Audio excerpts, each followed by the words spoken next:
Coríntios, hoje, tema, um alerta à igreja de Coríntios. Abra as vossas Bíblias, capítulo 13, versículo 1, de 2 Coríntios, que diz assim a palavra do Senhor. E esta a terceira vez que vou ter convosco. Por boca de 2 ou 3 testemunhas será confirmada toda palavra. Já anteriormente eu disse, a segunda vez o digo, como quando estava presente, mas agora estando ausente. O digo aos que antes pecaram e a todos os mais que, se outra vez for, não lhes perdoarei. Visto que buscais uma prova de Cristo, que fala em mim, o qual não é fraco para convosco, antes é poderoso entre vós.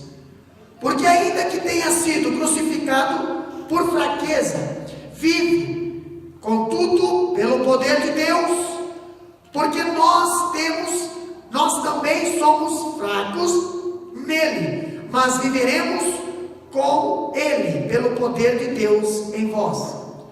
Examinai-vos a vós mesmos, se permaneceis na fé. Provai-vos a vós mesmos, ou não sabeis, quanto a vós mesmo, que Jesus Cristo está em vós? Se não é que já estáis reprovado. Mas espero que entendereis que nós não somos reprovado. Amém? Podeis assentar, meus amados. O apóstolo Paulo, aqui, capítulo 13, versículo 1, ele está concluindo a sua carta mais pessoal. Capítulo 13 nós vimos as exortações pastorais de Paulo. O apóstolo Paulo aqui, concluindo esta segunda carta à igreja de Coríntios, nós vemos que aqui ele abriu o seu coração. Paulo aqui falou de suas experiências mais íntimas, de suas dores mais profundas e do seu amor mais acendrado. De todas as igrejas que Paulo plantou, nenhuma recebeu tanto cuidado pastoral, conselhos e visitas quanto a igreja de Coríntios. Também de todas as igrejas que Paulo abriu, que Paulo fundou, também nenhuma igreja significava mais para Paulo do que a dificultosa comunidade de Corinto. Por outro lado, também nenhuma igreja o fez sofrer tanto quanto a igreja de Corinto. Paulo aqui no capítulo 13, nesse tópico de exortações pastorais, que através do versículo 1 nós vemos, Paulo aqui está fazendo preparativos para a sua terceira viagem. E outra, não será uma viagem ou uma visita amistosa, mas uma visita confrontadora. Ele vai chegar nessa igreja e ele vai botar tudo que ele falava por cartas, agora ele vai colocar em ordem. Vai executar. Não será mais uma visita amistosa, mas uma visita confrontadora. E o escritor diz que nesse capítulo Paulo deixa de defender e confronta diretamente os coríntios. Caso não haja arrependimento, terá de disciplinar os faltosos. Contudo, antes de viajar para Coríntios, ele ora a Deus para que a igreja emente seus caminhos e busque uma vida de perfeição. Paulo, ele pede: Deus, trabalha no coração dos corintianos lá, dos irmãos de Corinto, para que eu não possa chegar lá e ter que disciplinar, e sim ter que fazer o que manda a palavra do Senhor. Quando falamos de capítulo 13 de 2 Coríntios, nós vemos a disciplina dos faltosos. Capítulo 13, 1 e 2, nós vemos Paulo, ele falando disso. Havia na igreja de Corinto, meus amados irmãos, um grupo que dava guarida ao ensino dos falsos apóstolos. Um grupo que dava crédito aos falsos e descrédito ao verdadeiro. Não apenas a teologia deles estava errada, mas também a vida deles estava em desacordo com a verdade. E aí nós vemos que havia não apenas oposição a Paulo, capítulo 13, versículo 3, o que diz lá? 13, versículo 3. Paulo está dizendo que havia oposição a Paulo ali. Lê para nós bem alto, capítulo 13, versículo 3. Que buscais uma prova de Cristo que fala em mim. Ok. Visto que buscais uma prova de Cristo em mim. Vocês estão buscando, vocês ainda não conseguiram enxergar. Vocês ainda não conseguiram compreender, vocês ainda não conseguiram ver Cristo na minha vida. Embora eu fundei a igreja, vocês são fruto do meu ministério, do meu trabalho, da minha semeadura, porém vocês estão acreditando nos falsos do que no próprio pastor que o alimenta. Paulo está falando aqui, capítulo 13, visto que vocês estão buscando uma prova de Cristo em mim. Agora eu vejo que na igreja de Corinto não havia só oposição a Paulo, que foi lido aqui, capítulo 13, versículo 3, mas também relacionamentos quebrados. Capítulo 12, versículo 20, lê para nós: relacionamentos quebrados. O que diz lá? Porque receio que quando chegar, vos não ache como eu quereria, e eu seja achado de vós como não querereis, e que de alguma maneira haja pendências, invejas, iras, porfias, detrações, mexericos, orgulho e tumulto. Isso tudo são problemas, nós falamos no culto passado, problemas de relacionamentos. Entendeu? Problemas no relacionamento. Inveja, problema de relacionamento. Tumulto, problema de relacionamento. Porfias, problema no relacionamento. Pastor, outra coisa que também Paulo estava falando que havia ali era a imoralidade na vida dos membros. Versículo 21 fala de prostituição, lascívia, e aí lá vai um monte de pedrada. Falamos no estudo anterior. Paulo sabia disso. E se não houvesse arrependimento, se não houvesse mudança, ele ia ali a disciplinar os faltosos. Pastor, Paulo está indo a Corinto com o propósito de instaurar um tribunal e disciplinar aos que insistem na prática do erro. Insiste na prática do erro quer dizer o quê? Que foram avisados, já foram aconselhados, não se arrependeram, vão ser disciplinados. Entendeu? Paulo, ele não ia tolerar mais isso. Por quê? Porque esses faltosos estavam prejudicando dentro da igreja os que queriam servir a Deus com integridade. Precisava ser disciplinados.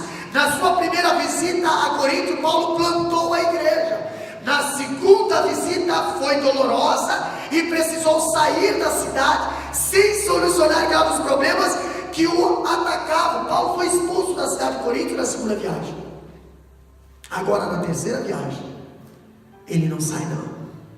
Na terceira viagem ele está planejando ir, não mais para evitar confronto, mas para ir para confrontar mesmo.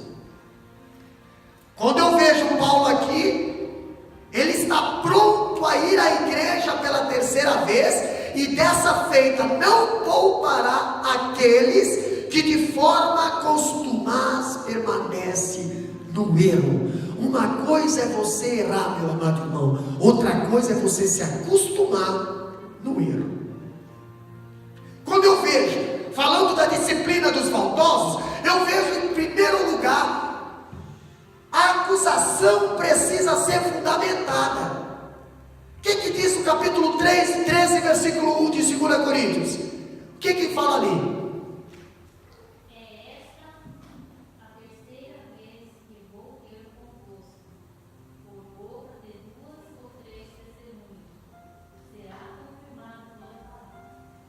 Por boca de 2 ou 3 testemunhas será confirmada. Pastor, as acusações serão examinadas e julgadas. Paulo está aplicando o princípio da lei mosaica de que nenhuma acusação deve ser recebida contra alguém sem vir consubstanciada por 2 ou 3 testemunhas. Sabe o que acontecia na igreja de Coríntios? Na igreja de Coríntios alguém levantava uma calúnia e todo mundo saía acreditando naquela calúnia. Na igreja de Coríntios alguém levava alguma coisa lá, botava lá e todo mundo saía comentando aquilo lá, achando que era verdade. Pastor, o que a Bíblia fala sobre isso? Deuteronômio 19:15 diz bem assim, uma só testemunha contra ninguém se levantará. Porque qualquer iniquidade ou por qualquer pecado, seja qual for o pecado que pecasse pela boca de 2 ou 3 testemunhas, se estabelecerá o negócio. Caso contrário, uma pessoa só falando, a palavra cai por terra. O que estava acontecendo na igreja de Corinto? Na igreja de Corinto estava havendo divisão, na igreja de Corinto estava havendo infiltração de calúnias, infiltração de mentiras, e todo mundo estava acreditando na pessoa que estava inflamando aquilo sem ter nenhuma prova. Entendeu? Só jogava ao vento. E todo mundo pegava e levava, ia fermentando, ia fermentando. E a maior acusação que tinha ali era contra o apóstolo Paulo. E eram os falsos apóstolos que estavam acusando o apóstolo Paulo.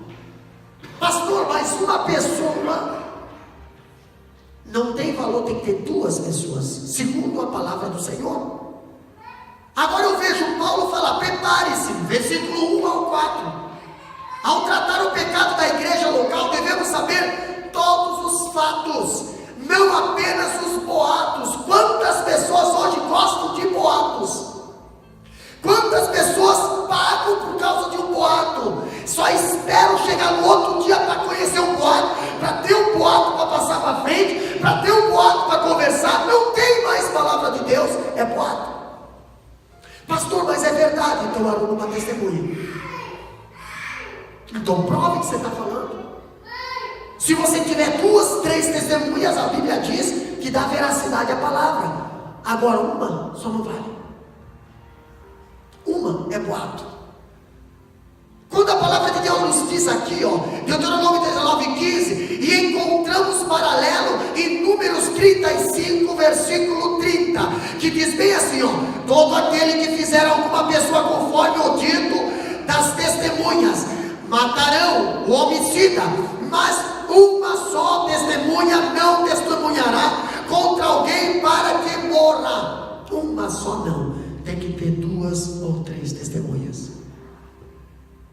Agora eu vejo o apóstolo Paulo, a presença de testemunhas ajudaria a garantir a veracidade, especialmente tendo em vista a total desarmonia em que se encontrava aquela comunidade cristã. Estava tudo desunido ali, era um contra o outro, era quem mais podia puxar o tapete, era quem mais podia caluniar, era quem mais podia querer o mal do seu irmão.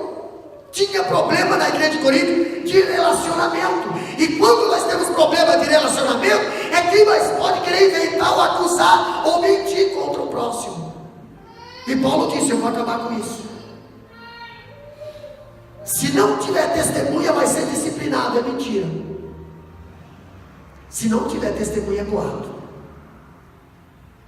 Pastor, quando eu vejo o apóstolo Paulo, se os membros da congregação de Corinto tivessem seguido as instruções dadas por Jesus em Mateus capítulo 18, versículo 15 a 20, teria conseguido resolver a maioria dos problemas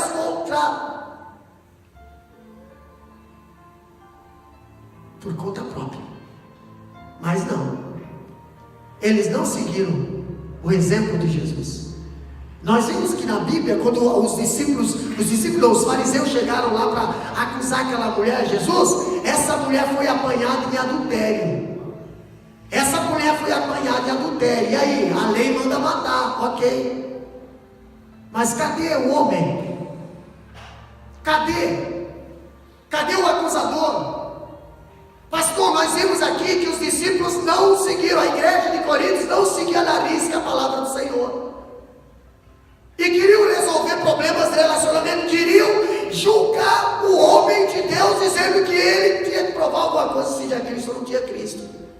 Mas eles não conseguiam nem resolver os seus problemas de relacionamento.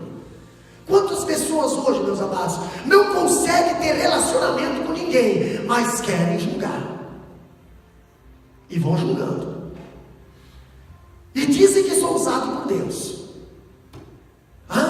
mas não conseguem conviver dentro da casa do Senhor com os próprios irmãos, não conseguem sobreviver dentro do aprisco que tem ovelha. É mais fácil sobreviver lá no meio dos lobos, mas no aprisco não consegue.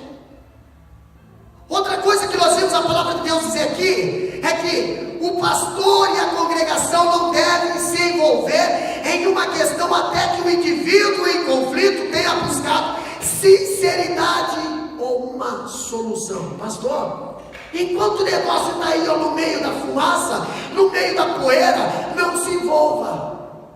Está sabendo a fonte, pastor? Ouvi falar, então é mentira ou é boato?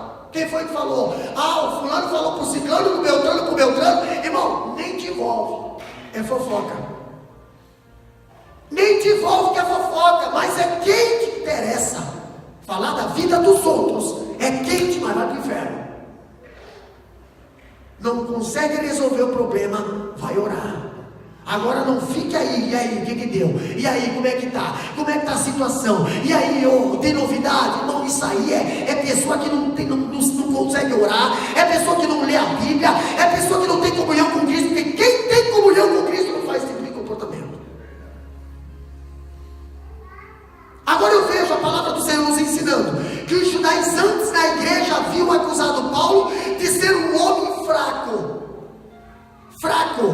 Sua abordagem ao ministério era autoridade e ditatorial, enquanto a abordagem de Paulo era mansa e humilde. Paulo sempre tentava a pacificar. Sim, mas está fervendo. Deixa, está tranquilo, vamos orar. E o maior ataque contra o apóstolo Paulo era porque Paulo queria resolver tudo na paz. E quantos irmãos queriam ir Paulo, calma, irmão, vamos orar, vamos ter paciência, Deus vai trabalhando, Deus vai mudar, Deus vai. E Paulo era confrontado com isso. Agora Paulo assevera que, caso seja necessário, pode ser enérgico, sua advertência é: não os pouparei, nem o faltoso e nem os que estão caluniando. Não vou poupar, vou chegar lá, e se o indivíduo não se arrepender, vai ser disciplinado, vai ser separado, vai ser tirado das atividades. Quando eu vejo Paulo aqui dizendo isso, eu vejo algo interessante. A acusação, ela precisa ser fundamentada. As acusações, meus amados irmãos, serão examinadas e julgadas. Paulo está aplicando um princípio da lei mosaica de que nenhuma acusação deve ser recebida contra alguém sem vir consubstancialmente com 2 ou 3 testemunhas. Ainda nós vemos que esse mesmo princípio foi referendado por Jesus em Mateus 18 e 16. Lê para nós o que diz em Mateus 18 e 16.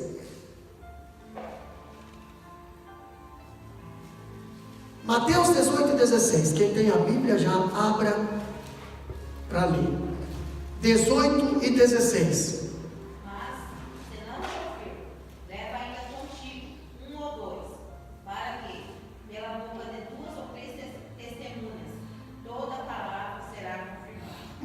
se não te ouvir, leva ainda contigo uma ou duas. Entendeu? Aqui está falando de quê, pastor? Eu estou querendo acertar com o irmão lá, estou querendo resolver o meu caso com o irmão lá, estou querendo pedir perdão com o irmão lá. E o irmão, pastor, o irmão, na primeira vez eu fui, o irmão não quis aceitar. Na segunda vez, leva uma testemunha. Na terceira vez, leva 2 testemunhas. Na quarta vez, leva perante a igreja. E o faltoso é disciplinado. Isso é o que Jesus está ensinando. Se a igreja de Coríntios tivesse seguido o que Jesus ensinou, teria resolvido muitos problemas por conta própria. Muitos problemas Paulo não precisaria resolver, a igreja já estaria resolvendo. Porque os problemas que tinham na igreja de Coríntios eram problema de relacionamento. Entendeu? Agora olha só aqui.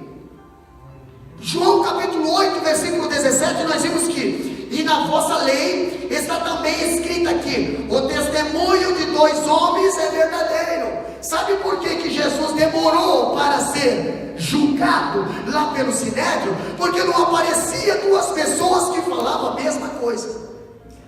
Entendeu? Não aparecia. Aparecia um ali dizendo: esse aí é Jesus que fazia isso, fazia aquilo. E aparecia outra testemunha, dizia, mas só que contradizia. Até que ao ponto que alguém pagou as 2 testemunhas para que fosse lá e testemunhasse contra Jesus. E aí Jesus foi crucificado. Não estava contra a lei. O problema ali foi que aquelas 2 testemunhas contra Jesus estavam sendo pagas. Tá? Estava sendo paga. Agora eu vejo aqui, ó, Paulo está dizendo que aplicará o mesmo critério para disciplinar os faltosos. O que diz em 1 Timóteo 5,19? 1 Timóteo 5,19. Paulo falando ainda para o jovem Timóteo, jovem obreiro, entendeu? Orientando o jovem obreiro, Timóteo, em 1 Timóteo 5,19.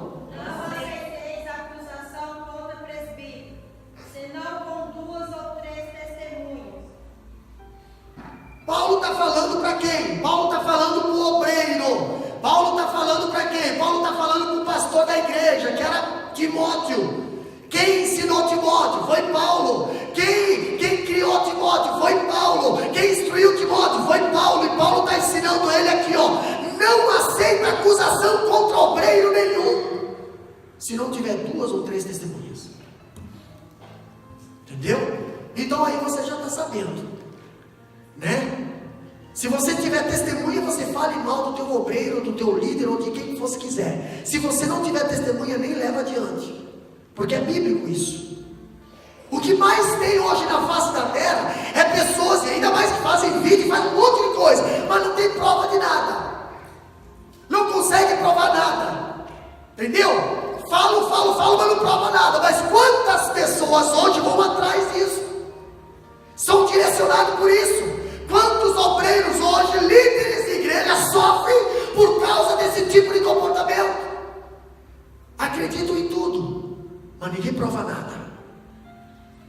Pastor, a Paulo está ensinando em Timóteo aqui, ó: não aceita nenhuma acusação contra presbítero. Quando está falando presbítero, está falando de liderança, está falando de obreiros, está falando de pessoas que têm confiança, cargo de confiança na igreja.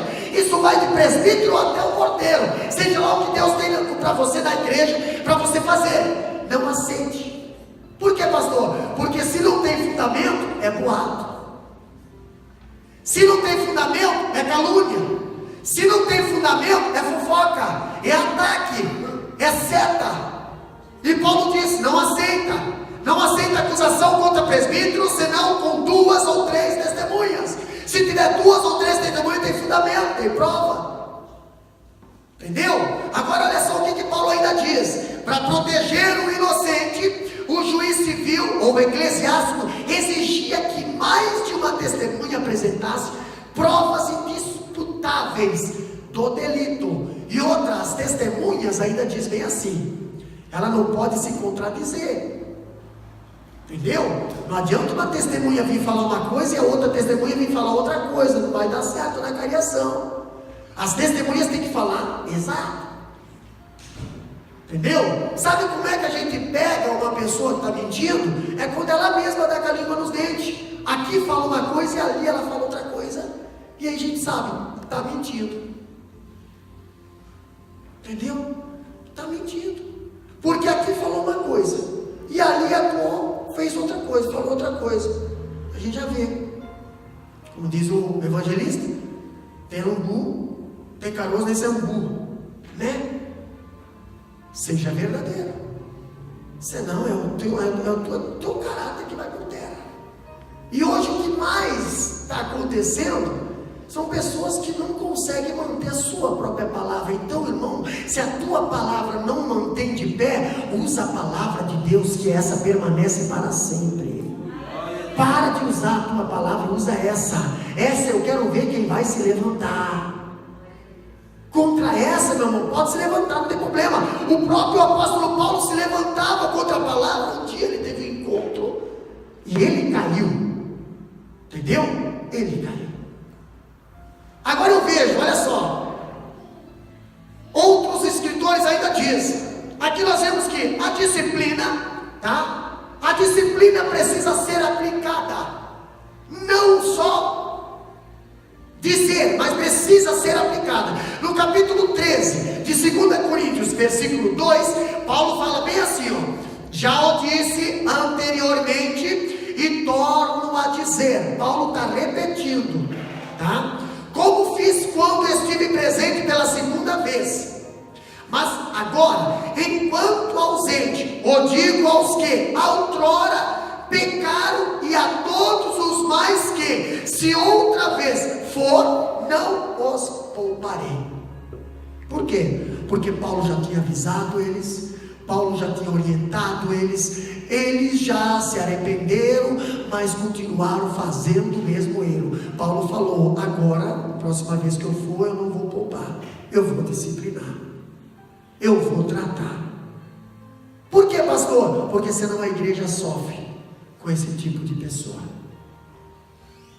Olha só que interessante, essas palavras não estão sendo dirigidas a todos os membros da igreja. Não, na igreja de Coríntios tinha pessoas fiéis, tinha pessoas tementes ao Senhor. Na igreja de Corinto tinha pessoas que eram tementes ao Senhor. Na igreja de Corinto tinha pessoas que serviam a Deus com fidelidade, com amor, com zelo. Porém, essas pessoas, irmã Marivone, elas sofriam por causa do mau testemunho dos faltosos. Sofriam. Elas sofriam perante a cidade, sofriam na família, quem sabe sofria no trabalho, sofria em todos os lugares. Por quê? Por causa dos faltosos. E olha só o que é interessante. Olha aqui, ó. Mas algumas pessoas que estavam vivendo de forma escandalosa, na prática da imoralidade, e se recusavam a emendar os seus caminhos. Capítulo 12, versículo 20 e 21 diz, tá? Bem como aqueles que aprovavam a sua atitude. Pastor, olha só, a igreja de Coríntios não só sofria com os faltosos, mas sofria também com aqueles que toleravam os faltosos, não deixavam punir, e se puniam, faziam palpeiro. A igreja de Coríntios sofria com esses também, mãe. Entendeu? Se fosse mexer com os faltosos, meu Deus, era maior o problema. E isso está na Bíblia. Eu não estou pregando, eu estou falando que está na Bíblia. No 1 Coríntios capítulo 5, versículo 2 a 6, o que diz lá? 1 Coríntios capítulo 5, versículo 2 a 6. Lê para nós lá. A igreja de Corinto, ela sofria com os faltosos, sofria com os que toleravam os faltosos, com os que achavam que aquilo lá não devia ser tratado, aquilo lá não deveria ser pregado sobre esse assunto, não deveria ser chamada atenção sobre esse assunto, não deveria falar nada sobre esse assunto, porque toda vez que você fala, você está atacando. Mas Paulo diz: dessa vez eu estou indo e vou resolver o problema. E olha só qual que era o problema. 1 Coríntios capítulo 5, 2 a 6. Lê para nós.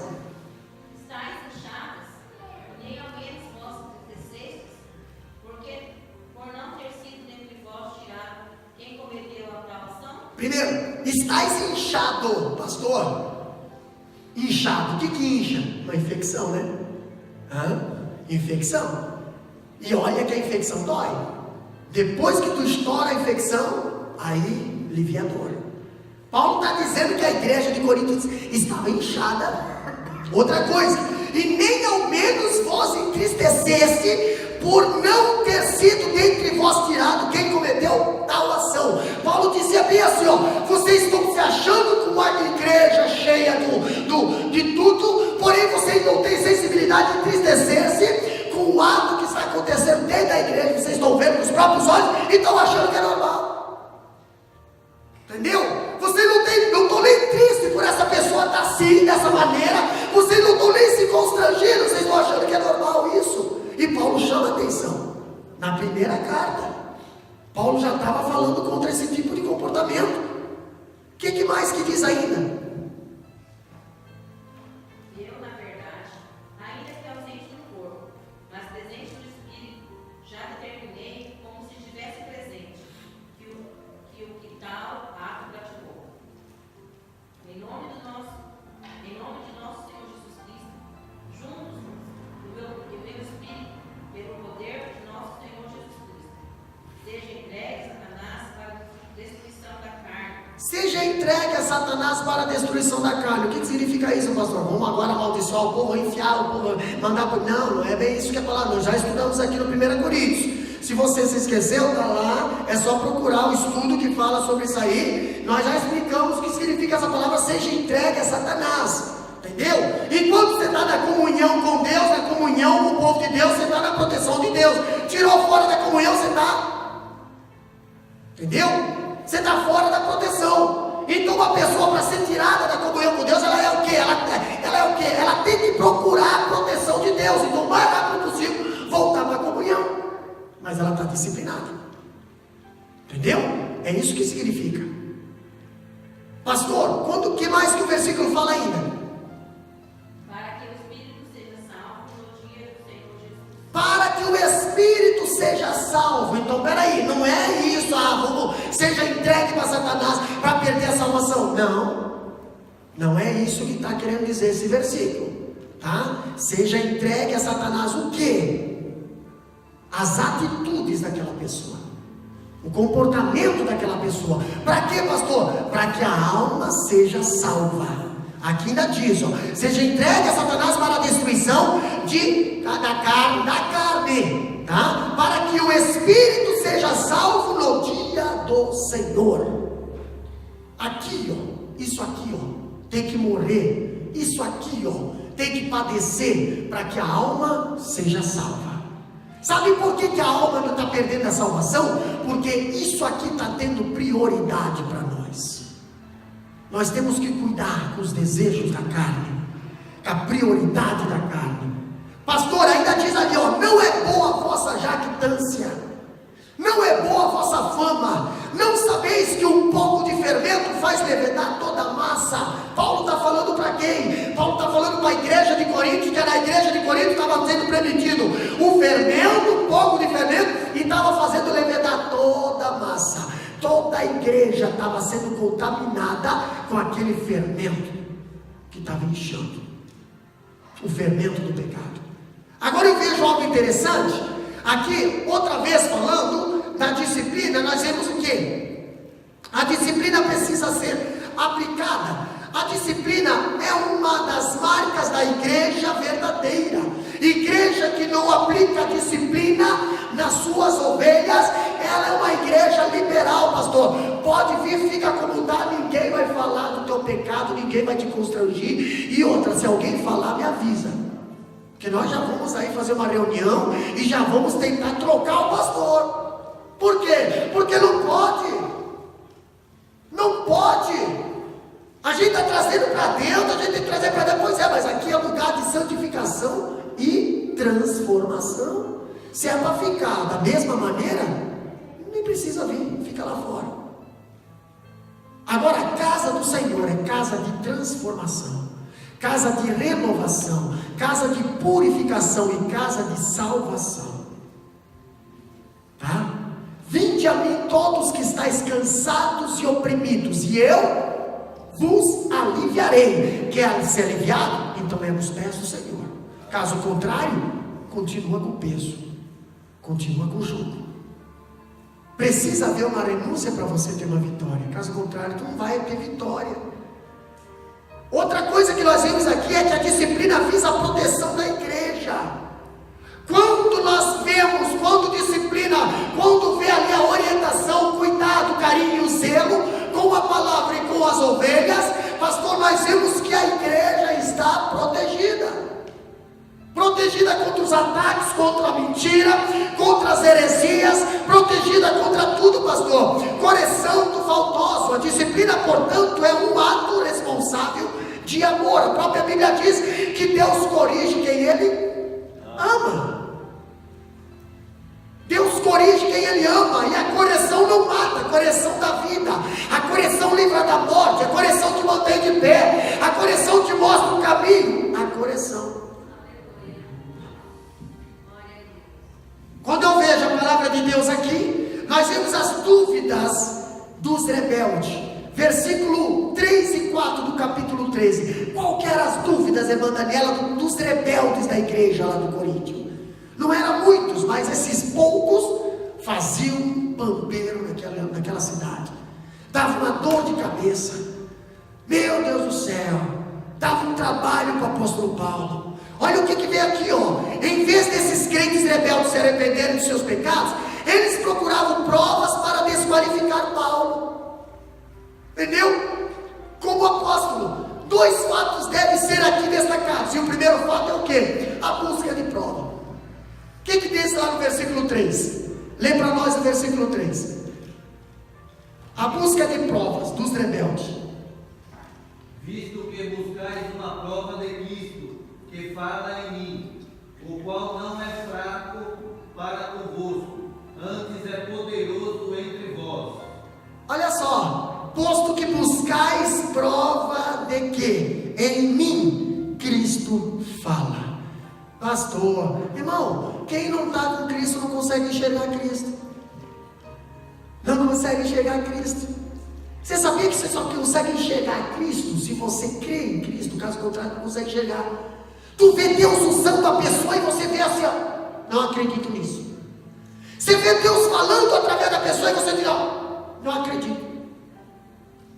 Você vê Deus transformando e você diz, entendeu? Agora é engraçado que nos falsos profetas é fácil acreditar. É facinho de acreditar. Esse tipo de pessoa, eles conseguem acreditar nos falsos, mas nos verdadeiros não conseguem ver Cristo.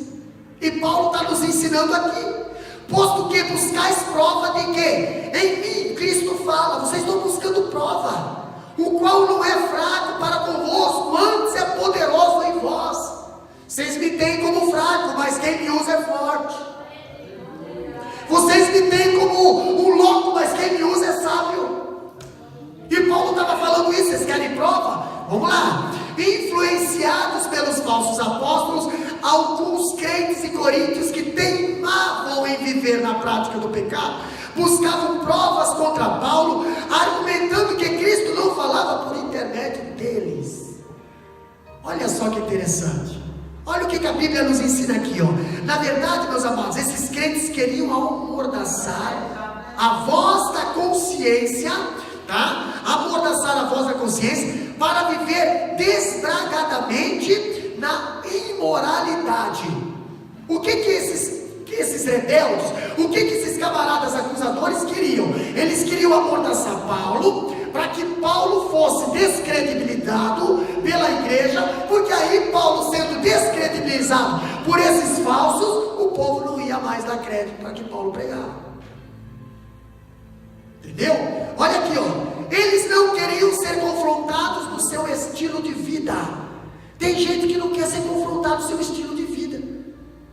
Tocou no estilo de vida da pessoa, está pregando contra mim, está me atacando, está falando direto para mim. Esse tipo de comportamento existia na igreja de Coríntios. Essas pessoas que não acreditavam que Deus usava Paulo, usavam esse argumento.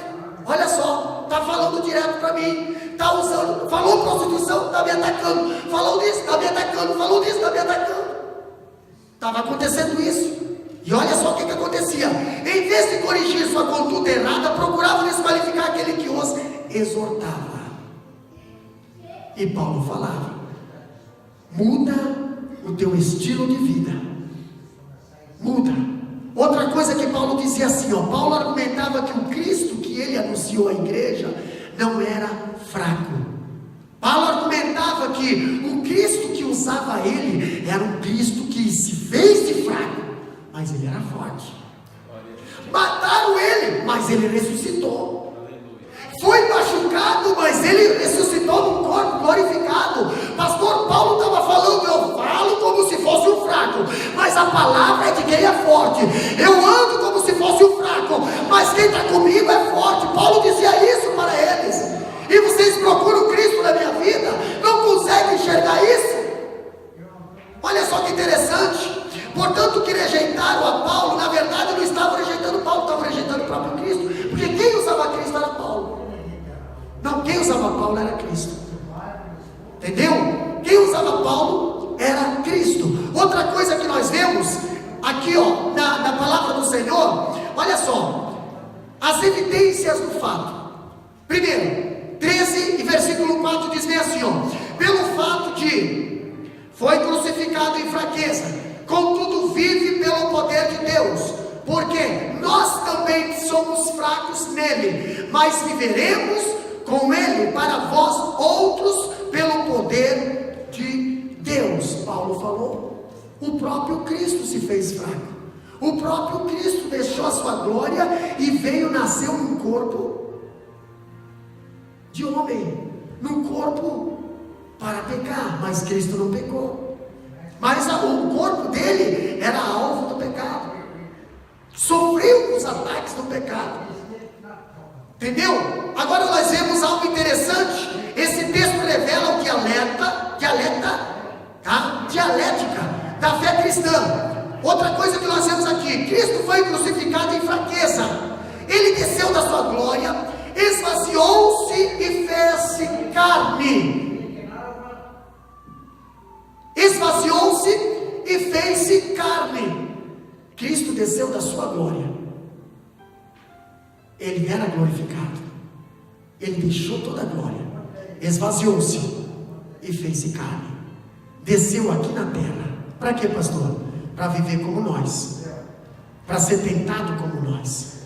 Ainda ele desceu da sua glória, deixou de lado seus privilégios, vestiu-se de pele humana. Pastor, deixar de viver no céu para chegar aqui e vestir-se dessa pele, essa pele tentadora, essa pele que Satanás está tentando desde o jardim do Éden, essa pele que está sendo atacada desde o jardim do Éden, essa pele que é fraca, pastor, essa pele que vem da terra, e essa terra é corrompida. Agora nós vemos Jesus, ele descer da sua glória, se deixar de ser forte para vir aqui nascer com um corpo frágil. Para quê? Para que será? Tornou-se pobre e ele era rico. Tornou-se pobre e ele era rico. Nós vemos aqui, foi humilhado até a morte, e morte de cruz. Isso foi Jesus, foi humilhado. Não precisava passar por isso, mas ele foi humilhado. Não precisava passar por isso. Filipenses 2:8, o que diz lá? Filipenses capítulo 2, versículo 8. O que diz lá?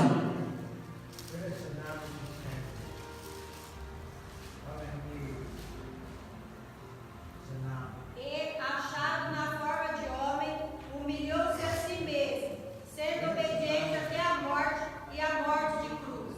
E achado na forma de homem, quem? Jesus. Achado na forma de homem, humilhou-se a si mesmo, mesmo sendo obediente até a morte. Que tipo de morte, pastor? Morte de cruz. Morte de cruz, tá? Morte de cruz. Nós vemos aqui, suou sangue e foi esbofeteado. Quem, pastor? Jesus. Jesus. Outra coisa que nós vemos aqui, foi cuspido e pregado numa cruz. Quem, pastor? Jesus. Que mais que aconteceu? venceu, mas por meio da sua morte triunfou sobre o diabo e suas hostes. Olha só que interessante. Por meio da sua morte, Jesus foi glorificado. Por meio da sua morte, Jesus foi vencedor. Por meio da sua morte de cruz, Jesus saiu vitorioso e o diabo saiu desmascarado. Mas Jesus precisou passar por aquilo. Jesus precisou passar por aquela humilhação. Jesus precisou passar por aquele constrangimento. Por intermédio da sua morte, Ele pavimentou o caminho da nossa reconciliação com Deus. Se Jesus não tivesse passado por aquilo, nós não teríamos acesso ao céu hoje.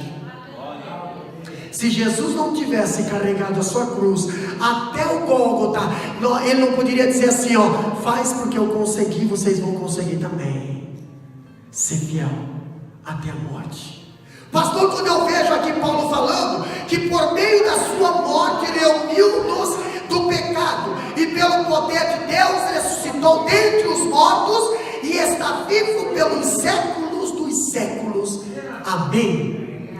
Pastor, quando eu vejo Paulo falando isso aos filipenses, nós estamos no estudo lá em Biluíla sobre a cidade de Filipos. Estamos falando sobre os irmãos de Filipenses. Nós vemos algo interessante agora sobre os rebeldes de Coríntios. Eles, influenciados pelos falsos apóstolos, davam muito valor à expressão da força e não da humildade. Quer resolver? Vamos resolver no braço. Quer resolver? Vamos resolver no bate-boca. Vamos resolver aqui no palpeiro. Vamos fazer um escândalo aqui. E todo mundo. Paulo não era disso, não. Paulo deixava eles berrar sozinho lá e pronto. Paulo usava a palavra. Paulo usava a prudência. Paulo era prudente. Pastor, mas você tem que fazer. Não tem que ser prudente. Tem coisas que nós não podemos se envolver. Deixa lá. Deixa ali. Sabe por quê? Porque a verdade permanece, a mentira não. Entendeu? A mentira ela cai ali na frente. Às vezes o próprio mentiroso dá com a língua nos dentes. Sozinho, ele mesmo se acaba sozinho. A verdade não. A verdade nós temos que continuar pregando. Pastor, mas vai continuar pregando. Vai falando a verdade. Vai cuidando da igreja. Vai exortando. Pastor, o apóstolo Paulo tinha um zelo pela igreja de Coríntios. Na igreja de Coríntios tinha crentes zelosos. Tinha crentes que queriam servir a Deus e estavam sofrendo por causa dos faltosos. Paulo diz que assim como Cristo da fraqueza tirou o poder, ele, Paulo, sendo fraco em Cristo, vive com ele para a igreja pelo poder de Deus. Ainda diz que o poder e não a fraqueza marcará sua iminente visita à igreja. Pastor, Paulo não iria visitar a igreja de Coríntios à força agora. Paulo iria no poder de Deus. Paulo iria respaldado com a palavra do Senhor. Paulo iria protegido com o poder do Espírito Santo. Paulo estava se preparando para ir. Pastor, quando eu vejo agora um autoexame dos faltosos, Paulo fala no capítulo 13, versículos 5 e 6. Ele diz ali, Paulo inverte a situação. Vocês querem ver Cristo em mim? Vocês estão procurando Cristo em mim? Então vamos ver o negócio. Vamos inverter a prova real agora, que nem na matemática. Vocês estão me vendo, querendo ver Cristo em mim, querendo ver eu aprovado por Deus. Agora vamos ver se vocês têm Cristo, se vocês são aprovados por Deus. Entendeu? Olha o que ele diz ali, Ele diz a esses crentes rebeldes que em vez de eles o examinarem, eles deveriam examinar a si mesmo. Examinar a si mesmo. Tá? Olha só que interessante.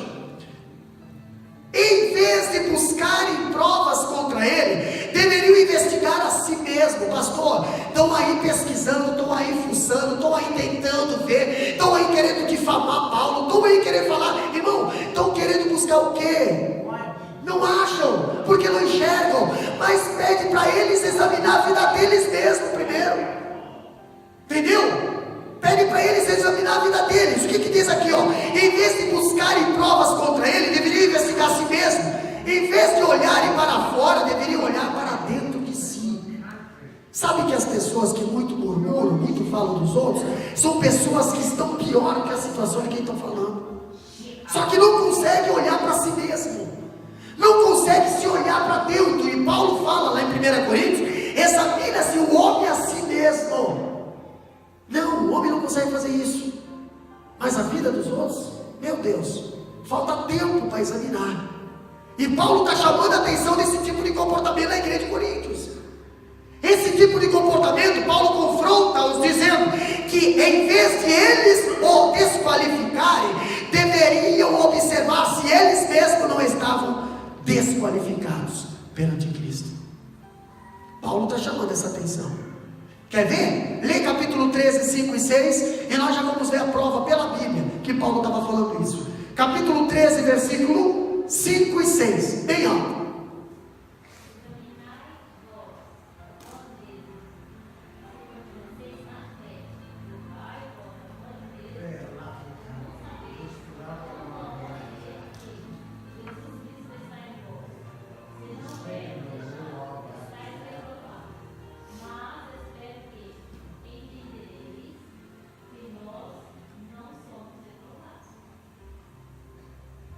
Ouviram?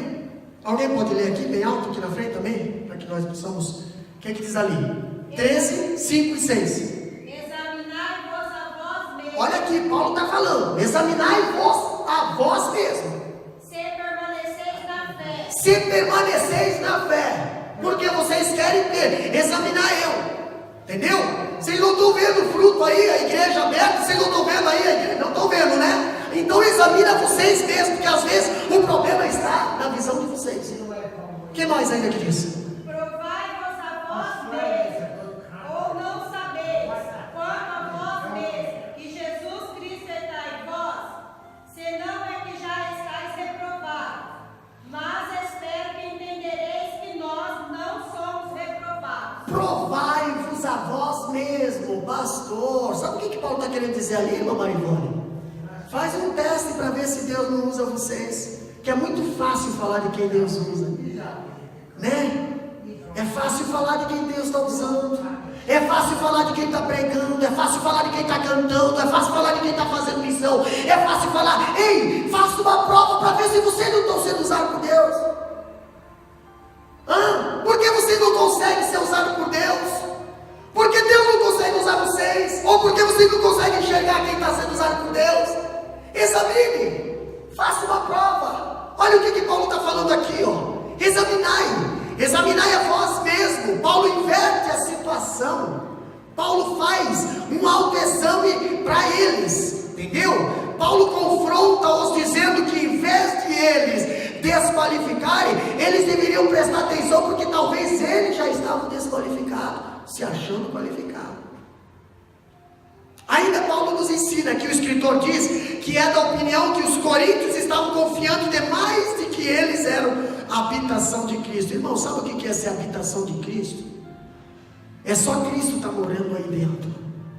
Sabe o que é ser templo do Espírito Santo? É só Cristo ter a propriedade total lá dentro. Lá não tem inveja, lá não tem ódio, lá não tem intriga, lá não tem nada, pastor. Então não vai ter problema de relacionamento. Se tem Cristo aí, vai ser fácil perdoar. Tem amor. Entendeu? E quem ama chora, mas sofre mais. Agora eu vejo que Paulo, o escritor ainda diz que quando diz que aqueles que examinavam, aqueles que examinam e condenam os outros mais depressa, são muitas vezes os menos que têm dentro de si os pecados mais sérios. Tá? Olha aqui, ainda diz: aliás, uma forma de melhorar nossa imagem é jogar lama na imagem dos outros. Né? Como é que eu vou me sobressair? Eu vou tentar prejudicar lá. Eu vou jogar lama lá. Eu vou jogar lama lá. Irmão, você sabia que lama não pega em quem é lavado e remido no sangue do Cordeiro? Você sabia que lama não pega em quem está cheio de óleo? A lama bate e escorre. Agora na pessoa seca, a lama pega, gruda e seca. vira uma craca, vira uma crosta. Quem está banhado pelo óleo, quem é consagrado, quem tem a confirmação de Deus, a proteção, habita nos esconderijos do Altíssimo, pode ter certeza, não chega em imundícia. Por mais que tenta atacar, não chega. Pastor, ainda eu vejo aqui, a forma mais indigna de nos promovermos é diminuindo as outras pessoas. Eu gosto do culto de ensino por causa disso, porque nós aprendemos. Aleluia. Nós aprendemos. E essa palavra é para todos aqui. É para todos. A Bíblia diz que convém que ele cresça e eu diminua. Então, peraí, quanto que eu estou querendo que o meu irmão cresça, que o meu irmão apareça, que o meu irmão seja abençoado? A bênção do meu irmão vai ir para ele e vai vir para mim também. Tudo que eu desejar para ele vai vir para mim. Tudo que eu plantar na vida dele vai nascer em mim também, pastor. E ainda tem uma promessa desde o tempo de Abraão: abençoarei a quem te abençoares, mas também amaldiçoarei aqueles que te amaldiçoarem. Entendeu? Vamos lá. Outra coisa que nós vemos aqui, em vez de acusar os outros, avalie a si mesmo. Capítulo 13, versículo 1, só a parte A, lê para nós. Capítulo 13, versículo 1, capítulo 13, versículo 5, só a parte A. Examinai-vos a vós mesmos. Beleza. Paulo está falando para os irmãos de Coríntios: examinai-vos a vós mesmo. Tá? Se realmente, olha o que diz ali, se realmente estáis na fé. O que é estar na fé, meu amado? Primeiro, sem fé é impossível agradar a Deus. Então, eu estando na fé, eu estou agradando a Deus. Se eu estou com problema de relacionamento, como tinha um problema na igreja de Corinto, problema de relacionamento, isso aí intriga, isso agrada a Deus? Falta de perdão agrada a Deus? Prostituição agrada a Deus? Inveja agrada a Deus? Calúnia agrada a Deus? Fazer parte de calúnia agrada a Deus? Claro que não. Então Paulo fala assim, examinai para ver se vocês estão na fé. Porque pelos atos não parece que estão na fé. Mas Paulo não disse isso para eles, mas Paulo mandou eles examinar. Paulo falou: dá uma examinadinha aí. Vocês querem examinar eu? Eu tenho certeza que está na fé. Agora dá uma examinadinha a vida de vocês. Dá uma olhadinha aí. Estão na fé? Sem fé é impossível agradar a Deus. Esses crentes rebeldes estavam acusando Paulo de não ser um apóstolo legítimo. Está desacreditando? Não acredito? Não tem problema. Agora Paulo confronta-os, ordenando-lhes a experimentarem a si mesmo se eram de fato crentes legítimos. Entendeu? O que é ser crente legítimo? Quem sabe Paulo estava falando assim para eles. O que é realmente ser crente legítimo? Da forma que vocês estão vivendo é ser crente legítimo? Da forma que vocês estão conduzindo aí é ser crente legítimo? Acreditando em heresias, se conformando com o pecado dentro da igreja, vendo todo mundo sofrendo e vocês se levantando contra quem quer botar em ordem? Isso é ser crente legítimo? Paulo confronta eles. Paulo chama a atenção deles. E outra, há pessoas que estão na igreja, mas jamais são convertidos. Por que, pastor? Porque não perde esse tipo de comportamento, não muda a sua forma de conduta, tem seu nome no rol de membro da igreja, mas não no livro da vida. Tem até um título de cristão, anda até como cristão, mas as atitudes é diferente. E aí, pastor? Paulo chama a atenção. Estais mesmo na fé? Dá uma examinada aí. Outra coisa que Paulo chama a atenção aqui, são contundentes na disposição de acusar os outros, mas incapazes de examinar o seu próprio coração. Para falar, para acusar, para apontar defeitos, são os primeiros. Agora, para se autoexaminar, ai. Não. Paulo está chamando a atenção. Enxergam um cisco no olho do outro, mas não vê a trave que está no seu próprio olho, né? Agora eu vejo algo interessante, quando o escritor diz acertadamente que o autoexame não tem cunho moral. Pastor, trata-se da fé. Paulo não pergunta se eles têm fé, mas se eles estão na fé. Dá uma olhada no finalzinho da parte A aí. Dá uma olhada no finalzinho do versículo, no comecinho do versículo 5. Lê para nós de novo, irmã Glenn, faz favor. Examinai-vos a vós mesmos, se permaneceis na fé. Examinai a vós mesmo, se permaneceis na fé. Paulo não está perguntando aqui, Paulo não está pedindo se eles têm fé. Paulo está pedindo para eles se eles estão na fé, estão permanecendo na fé. Por quê? Porque a Bíblia diz, ainda nos dias de hoje, que os sinais da volta de Cristo é que muitos apostatarão da fé, continuarão como igreja, continuarão como cristão, porque hoje é status ser cristão, mas fé não tem mais. Mas como é que eu vou operar milagre? Vamos fazer um teatrinho aqui. Vamos inventar aí como é que eu vou expulsar demônio. Vamos botar alguém para falar no lugar de demônio e pronto. Fé não. Mas a Bíblia diz, Jesus falou bem assim, diácono Adaélio: eis que vos dou poder. Eis que vos dou poder para quê? Para expulsar demônio. E sinais e maravilhas te acompanharão. Aonde tu for, curados vão ser, pastor, leprosos vão se levantar, cegos vão chegar. Isso é andar na fé, é ter fé e andar na fé. Agora, pastor, Paulo chama a atenção para ver, vocês estão na fé? Tem fé aí? Porque sem fé não dá para fazer nada. Sem fé não tem salvação. Sem fé não tem, a palavra não tem virtude, é só letras. Sem fé essa palavra não adianta. Sem fé não adianta. Não tem coração aberto. Agora eu vejo Paulo falando aqui, desse modo a fé é caracterizada como um espaço abrangente e que se desrola toda a vida do ser humano, como o poder determinante e configurador que perpassa todo a pensar e falar, fazer e deixar de fazer. Outra coisa ainda eu vejo, que alguns critérios que a palavra nos oferece para sabermos se somos de fato filhos de Deus é: temos o testemunho do Espírito Santo no nosso coração. Temos o testemunho. Romanos capítulo 8, versículo 9 e 16, abre lá para nós.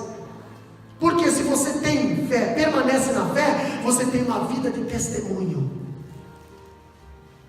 O que diz Romanos capítulo 8, versículo 9 e depois o versículo 16? Versículo 9.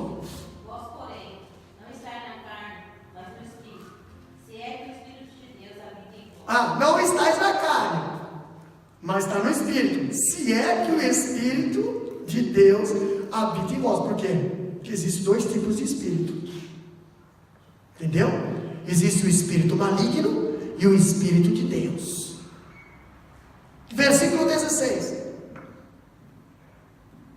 O mesmo Espírito testifica com o nosso Espírito que somos filhos de Deus. O mesmo Espírito testifica que somos filhos de Deus. Então, sabe, lá na porta do céu, alguém vai ser testemunha. Pai, eu acompanhei a vida desse servo lá na terra. Glória a Deus.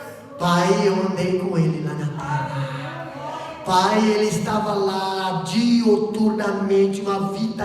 Pai, eu não tinha sossego. Era de manhã, à tarde, à noite, ele querendo que eu usasse. Pastor, agora então, peraí, tem espírito, não tem claridade, tem lâmpada, porque o espírito segundo o óleo. Se tem óleo, tem lâmpada, tem luz, então virgem. Pode entrar, está sendo testemunhado, está sendo reconhecido através do Espírito Santo. Pode entrar, o noivo está sendo aceitado. Agora eu vejo algo interessante, que se tem a fé, alguns critérios que a palavra de Deus nos oferece para sabermos se somos de fato os filhos de Deus, é o bom testemunho. Temos testemunho do Espírito no coração. Também, outro fato é, amamos aos irmãos. 1 João capítulo 3, versículo 14, o que diz lá? É outro fato, se na realidade temos a palavra ou não? Está aí a prova. Então, peraí. 1 João capítulo 3, versículo 14, vai provar se você é de Deus ou não. O que diz lá? Nós sabemos que passamos da morte para a vida, porque amamos irmãos. Quem não ama a seu irmão permanece na morte. Quem não ama o seu irmão permanece na morte. Pastor, passamos da morte carnal para a vida espiritual. Não agora vivo mais eu, mas Cristo vive em mim. É uma outra cidadania, é uma outra vivência, é deixar a carne de lado e viver o lado espiritual. Pastor, quem vive na carne não consegue amar o seu irmão. Mas pastor, a carne não consegue amar o seu irmão. A carne é que não consegue olhar para aquele que te faz mal e dizer bem assim: eu te amo, eu te perdoo. Mas quando você está no Espírito, aí você vê Paulo dizer bem assim: a graça de Deus me ajuda a fazer isso.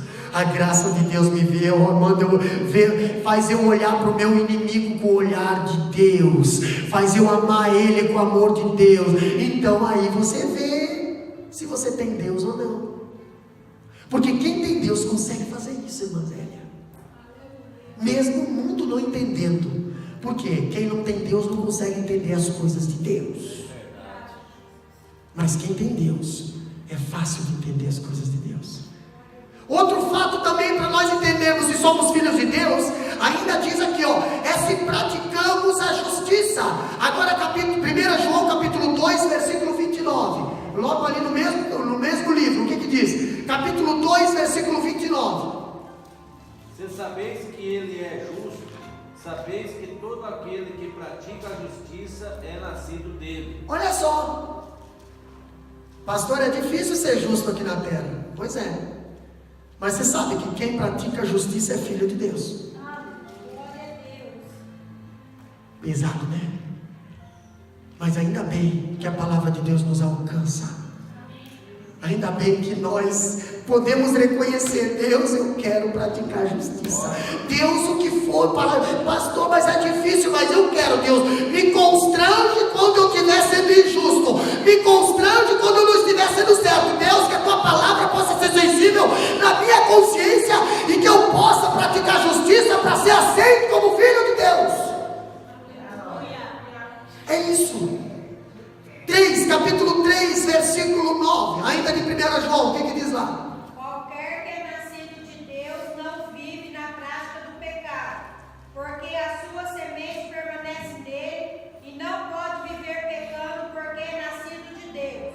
Ok, agora eu volto lá para o capítulo 13, versículo 5, parte A, e faço essa pergunta para os irmãos lá de Coríntios. Paulo faz, escuta, estais na fé? Porque para estar na fé tem que responder essas 4 perguntas que nós falamos aqui: testemunho, amar o irmão, praticar justiça. E aí?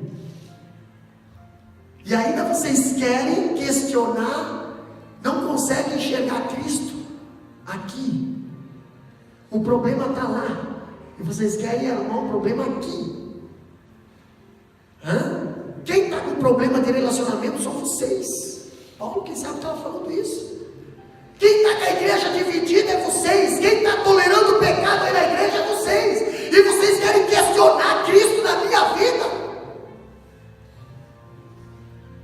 Agora Paulo fala assim, olha só que interessante: muitos dos problemas da igreja de Corinto era causado por pessoas que se diziam salvas, mas que na verdade nunca havia se arrependido nem crido em Cristo Jesus, mas diziam que se era salva.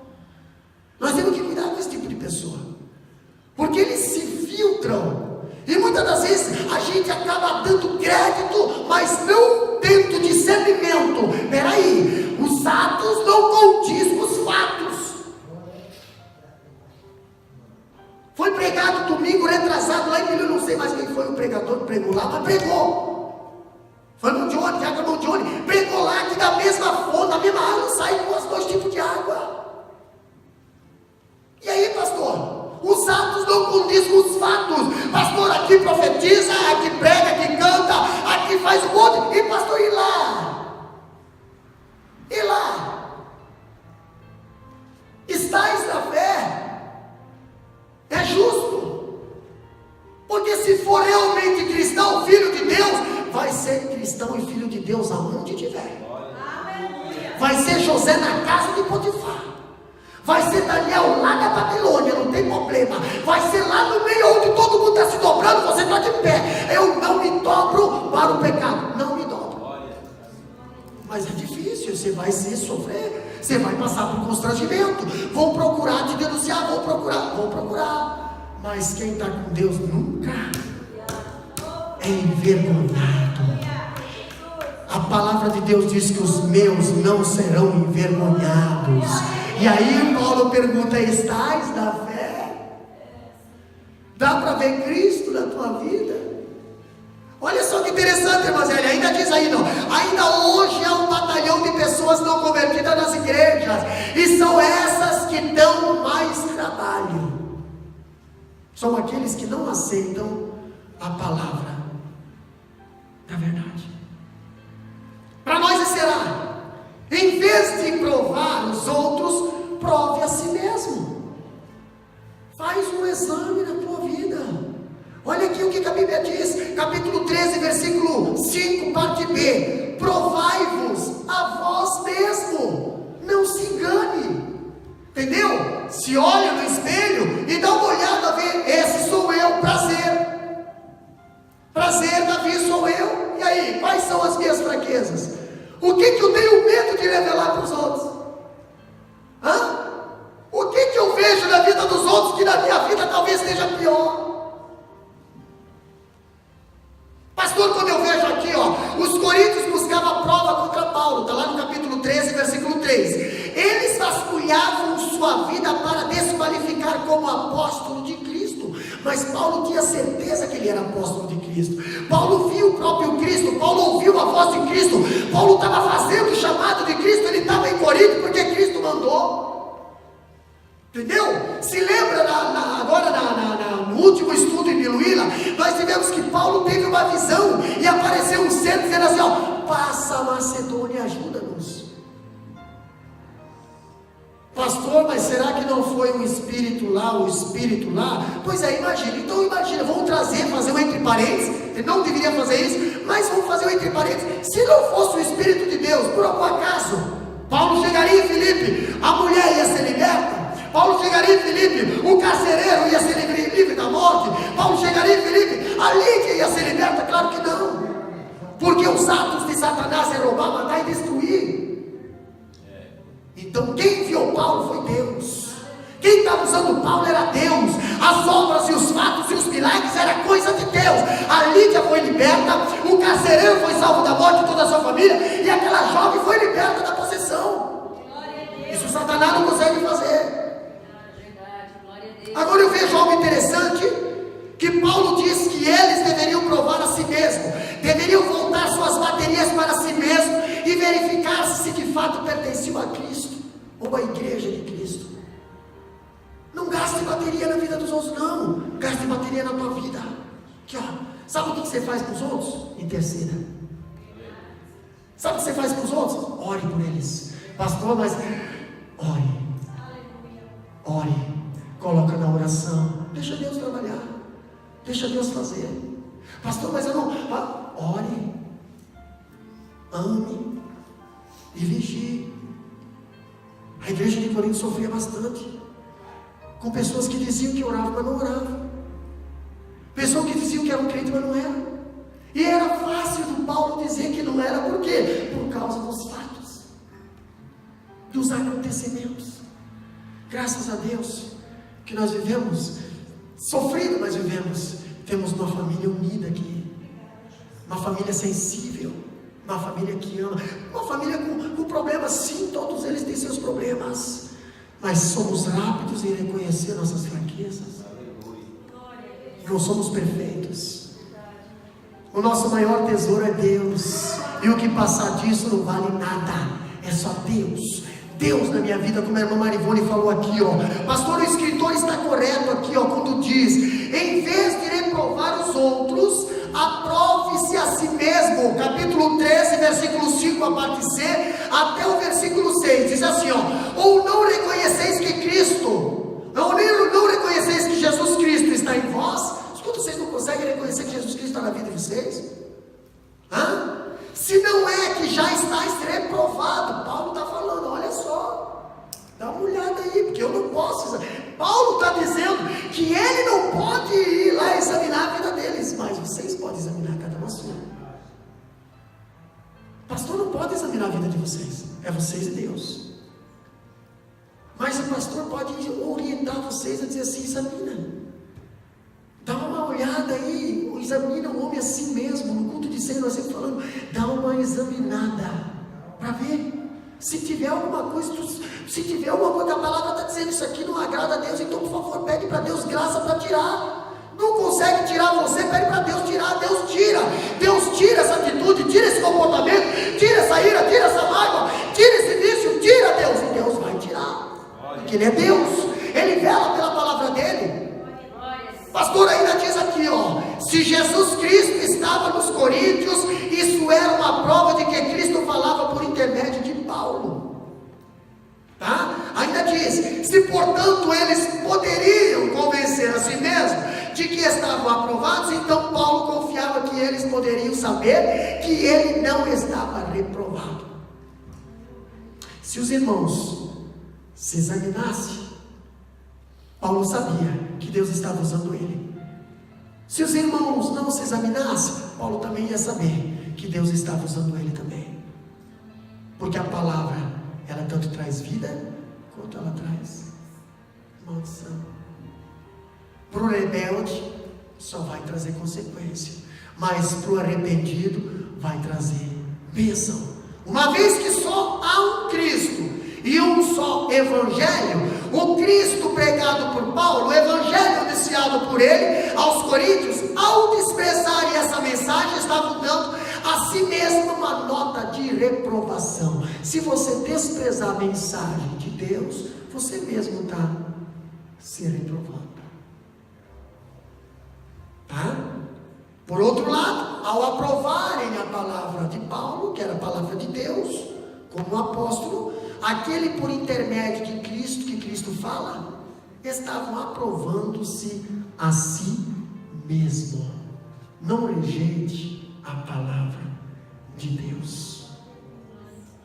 Os aprovados são provados, e os provados são aprovados. Agora os reprovados são aqueles que não suportam a prova, são aqueles que não suportam o fogo, são aqueles que têm medo da purificação e da verdade, são aqueles que não querem mudar a sua vida de pecado, não querem se desprender do Egito, querem viver na igreja, querem viver no meio da igreja, no meio do cristianismo, porém com as atitudes lá do Egito. Não, Senhor. O que não consegue ser separado aqui, naquele dia vai ser separado. Mas oxalá que todos possam ser aprovados através da palavra do Senhor. Examine-se. Vamos examinar a nossa vida, vamos examinar o nosso coração, vamos examinar o nosso comportamento, as nossas atitudes. Pastor, examine através da palavra do Senhor e veja se estamos sendo aprovados ou não. Veja se estamos sendo aprovados por Deus ou não. É a palavra do Senhor que aprova ou desaprova, não é o homem, é a palavra. O que constrange o homem com o pecado é a palavra. Pastor, a Bíblia diz: toda alma que pecar morrerá, é a palavra. Porém, aquela que se arrepende adquire, alcança misericórdia, é a palavra. Precisamos examinar nosso coração através da palavra. Paulo chama a atenção dos coríntios e diz assim: ó, estáis na fé? Examine-se, faça uma avaliação. Faça, eu não posso fazer, mas faça. Que nós possamos a cada dia fazer uma autoavaliação na nossa vida espiritual, nosso comportamento, nossa vida carnal. E aí, pastor, sou ou não sou aprovado? Se você está na fé, você é aprovado. Se coloca de pé.